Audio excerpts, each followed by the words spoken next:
Refueling, maintaining, and troubleshooting forklift cylinders.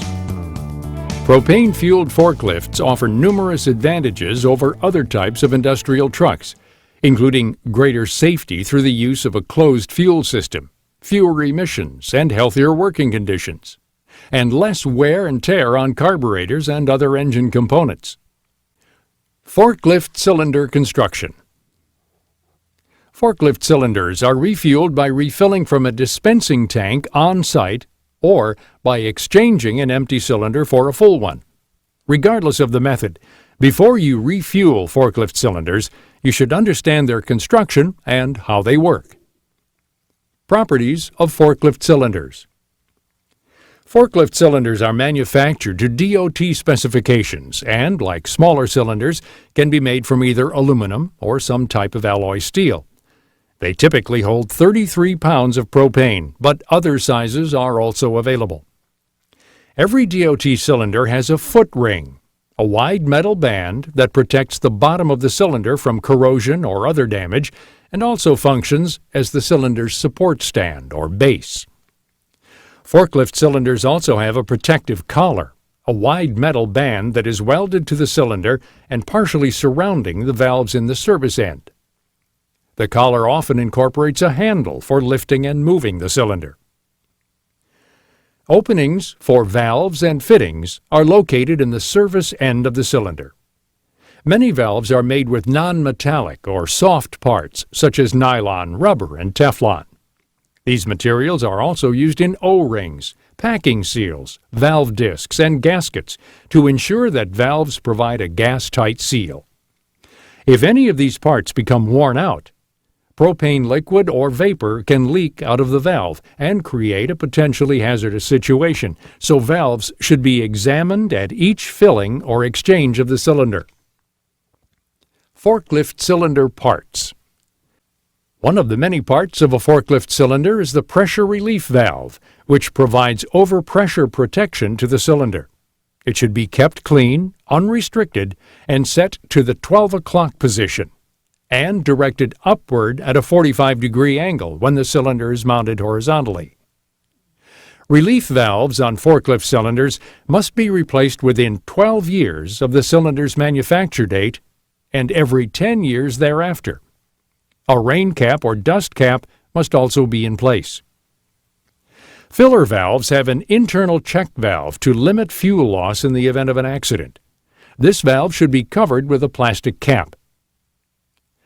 The fixed maximum liquid level gauge is an integral part of the filling operation when filling cylinders by the volume method. DOT cylinders may have a fuel gauge using a magnetic liquid level float dial inside of the cylinder. The liquid hose is the part of the carburation system that is equipped with the female portion of the connector. The liquid service valve is equipped with the male portion of a forklift connector, which acts as an added check valve. Both the male and female halves are equipped with 100% shutoffs. When coupled together, they open and allow gas to flow. If the liquid service valve is turned on without being connected to the female portion, no gas can escape, because the coupler has two seals, an O-ring and a flat washer. The O-ring prevents leakage from the shaft on the other coupling, while the flat washer bottoms out and seals when the coupler is fully connected. Both the washer and the O-ring should be replaced if they show signs of wear, abuse, or leakage. The service valve can be turned off for service or emergencies and is equipped with an internal excess flow check valve designed to close automatically if a line is severed. When the propane cylinder is in use, the valve must be open completely. Cylinder markings. Cylinder markings are required by DOT and include information such as the specification design code, cylinder tare weight, water capacity in pounds, and manufacturer name and test date. The information must be legible and clearly and permanently marked on the cylinder collar or body. The design code is specified by a number and one or more letters, and the service pressure is designated in pounds per square inch gauge. For example, DOT-4BA240 may be one marking found on a cylinder. In this example, the term 4BA indicates that the cylinder is a welded, Series 4 alloy steel, Series BA cylinder.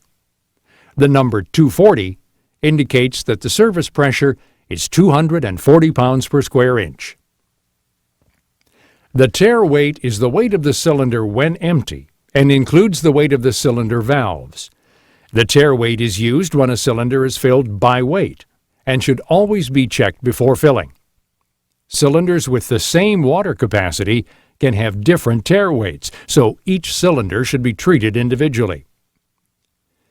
If you come across a cylinder with XXX over the DOT specification number or marked with condemned on the shoulder, head, or collar, set the cylinder aside and notify your supervisor. These cylinders must not be refilled or put back in service. Requalification. All refillable cylinders, including forklift cylinders, must be requalified at regular intervals. Requalification is not normally handled at forklift customer locations and should only be performed by qualified individuals whose facility is registered with the DOT. The most recent requalification date is marked on the cylinder. A date without a letter indicates the next requalification must be within 12 years. The letter S following the date indicates the cylinder must be requalified within 7 years of the marked date. The letter E following the date indicates that requalification is required again within 5 years of the marked date. Cylinders that are out of qualification must not be refilled. Instead, they should be marked and set aside in a designated safe area. Purging. If air or moisture enters a propane cylinder, it can slow down the filling operation, create unusually high service pressures, create improper truck operation, or cause fading of the odorant in the cylinder. In order for equipment to operate safely, both new cylinders that have not been vacuum purged by the manufacturer and those that have been opened to the atmosphere must be purged of air or moisture before filling. If you come in contact with a cylinder that has been opened to the atmosphere, do not refill it or remount it on the forklift. Place it in an area for return to your propane supplier. Pre-fill inspection. Before a forklift cylinder can be filled, refilled, or exchanged, DOT regulations require a visual check to verify that it is fit for continued use. If any of the following problems are found during the inspection, the cylinder must not be filled and should be marked and set aside in a designated safe area.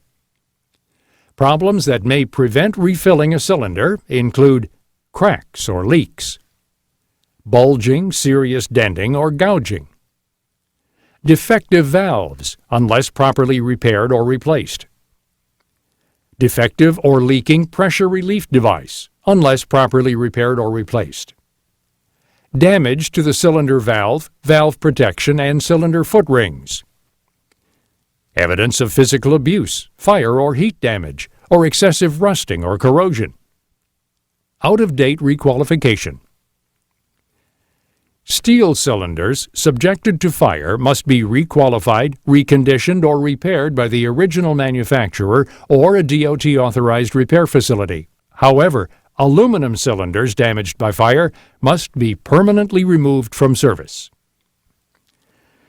During your visual inspection, also check all valves, springs, valve seats, and gaskets. If they are worn or show any signs of aging, they need to be repaired or replaced. In addition, valve accessories, such as relief valve adapters and protective caps, may become broken or lost, and dirt, trash, moisture, and other impurities can enter the valve. However, frequent inspections and replacements can extend the life of these parts.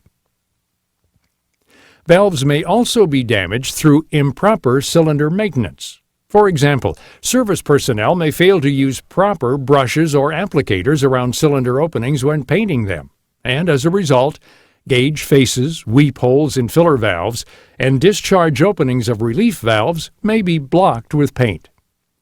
In addition to inspecting the cylinder prior to filling or exchanging, it should be checked again after connecting, since leaks or equipment malfunctions may not be easily identified on empty containers that are not pressurized. And remember, whether inspecting, refilling, or exchanging forklift cylinders, be sure you are wearing the appropriate personal protective equipment required by your company policy. Filling forklift cylinders. Removable DOT cylinders may be filled either by weight, using an accurate and approved scale, or by volume, using the fixed maximum liquid level gauge. Cylinders should never be filled by solely using the magnetic float gauge. Forklift cylinders must also be filled outdoors or in an approved filling area. The lift truck ignition should be off and the handbrake set. Filling cylinders on a truck requires certain safety measures. Not all jurisdictions allow filling on the truck. Check with your supervisor. If it is permitted, pull-away protection is required.